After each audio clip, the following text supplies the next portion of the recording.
Let's go. This is just a quick tutorial on how to fold your shirts to put them in a poly mailer bags to mail off to your customers.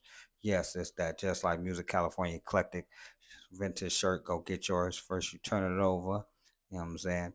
Then you basically, you know, fold it to kind of the middle if you can. That's towards the middle. Then you do the other side exactly the same way, and then the sleeves of the shirt you fold over. You know what I'm saying? You fold back like that, and back like that, and then you bring the rest evenly to the middle, both sides to the middle.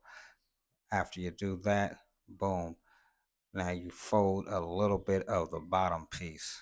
It's coming whenever I finish being a perfectionist. You fold some of the bottom piece, you know what I'm saying, of the shirt, and then you take it and fold the rest over. Boom, and there you have it. You know what I'm saying? Nicely folded, able to fit in the proper size poly mailer bags. Peace and love.